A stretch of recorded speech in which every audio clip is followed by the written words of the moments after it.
Hi guys, welcome to this tutorial on using Sculpt mode to make organic natural surfaces. So that's things like hills, natural environments. Now there is a bit of a warning with this. Creating things within Sculpt mode involves having a lot of polygons, and polygons slow down the speed of our video game. So don't go creating tons and tons of polygons all over the place. Right, let's go through it. First of all, we're going to make sort of like a basic hill environment. So I'm going to get a cube and I'm going to sort of turn it into the same shape as the navigational grid that you've got. Okay, the next thing I'm going to do is I'm going to go into edit mode. I'm going to press A to deselect everything. Go down and select the surface select or face select. And now I can select the top by right clicking it, press E to extrude, and pull up and click. And what that's created is two separate sections for grass and earth. What I'm going to do now I'm in edit mode, is I'm going to come over to the material section. I'm going to call this grass. And I'm going to make it green. Problem is everything goes green. And then I'm going to click the plus arrow and I'm going to create a new one that's called earth. And I'm going to make it sort of like a more earthy, soily colour, which does nothing. However, if I go around and select by holding shift, making sure I've not got any of the top surfaces selected and the bottom, I'll let go of shift there. So make sure you hold shift all the way around, all those selected, select earth and click assign. So now I've got this. What you don't want to be doing, guys, is adding materials to things after you've started subdividing it. Otherwise, you're going to have to click every single little surface in order to do it. So, select the move tool. I'm going to get into this sort of view now and I'm going to subdivide it. Now, the reason why we subdivide it is because Sculpt mode pushes polygons up and down. So if I just push the corner up and down, it's not going to do anything. I need to be splitting it up. But again, the more I split it up, the slower the game will play.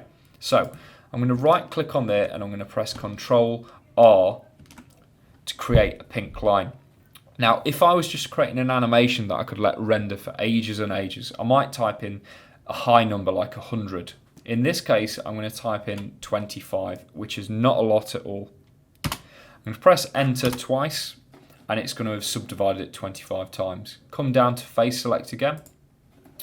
This time come over to this side and right click and press Ctrl R, get the pink line.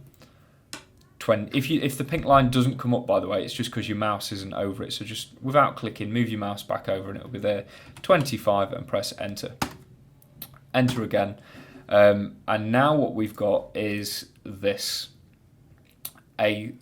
There is quite a lot of polygons there. Please do be mindful of it.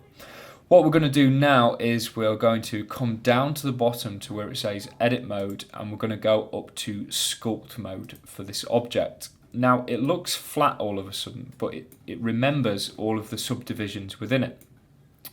You can see like a circle around my mouse cursor. That is the size or the radius of our fingers, if you like, that we're sculpting this material with.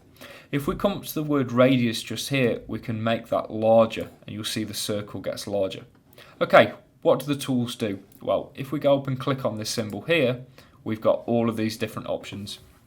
I'll let you have a play about with them.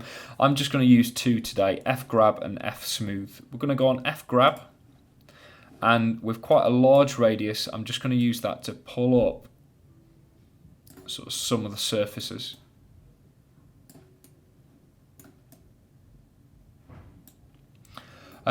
What I'm also going to do then is sort of scale it down a bit and sort of start to add some peaks into this, but also I'm going to go through and I'm going to lower below the surface and create some valleys where we could have some sort of like water coming through, something like that as well. Don't go too jagged with things. So making sort of like a river. As you can see, this is a really low poly model. You can see lots and lots of jagged edges. which isn't too much of a problem, because if we go back into object mode and smooth the object, you can see all of a sudden that looks much more smoother.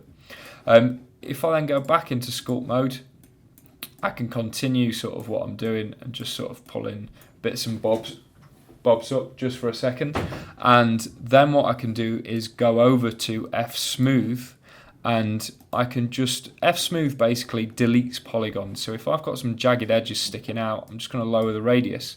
I can click on these polygons and it will enable me to delete them, and that just makes areas smaller. And again, F grab then will allow you to sort of move things about. You don't want your radius to be too small. The reason why I've put these sort of dips in is because if we go into object mode and we add a plane, and we're going to scale it up to be about the same size as our grid, and what we're going to do is we're just going to make a water material, you'd call this water, and lower it down until it sort of fits in there.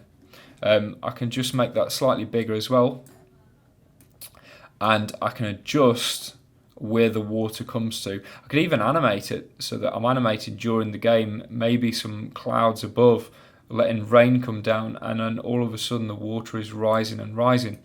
Maybe you could use this to make dams and bridges and all that sort of stuff.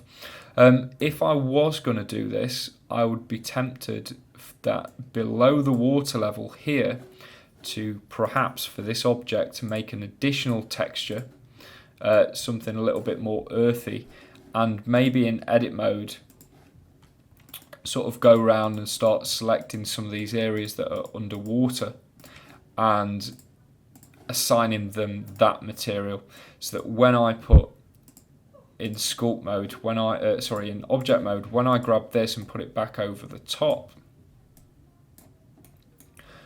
if you've got any areas that are submerged under the water, that should be green, that area there. But if your player actually goes under the water, let's see if this works. If the player goes under the water, they can see that it's like a different material under the water, and it's not just sort of like the green grass that would normally grow on top of the water. That looks pretty good. It'll look 50 times better when you start adding some light to it. If you have not done the lighting tutorial, then please do go and have a look at that. The amount of polygons I've used here, guys, might be deemed excessive if we're creating huge levels. So please do bear that in mind. You don't want your game to be running too slowly. Awesomeness level, well, if you've got if you need hills and things like that in your game, then it's got to be a couple of million. That looks pretty good. Really good for a game. What you have got to be mindful of, though, is if you've got a cube for your main character that's running around and everything like that, are they able to walk up the hills, or do they just slide down the hills? What's going to happen with them?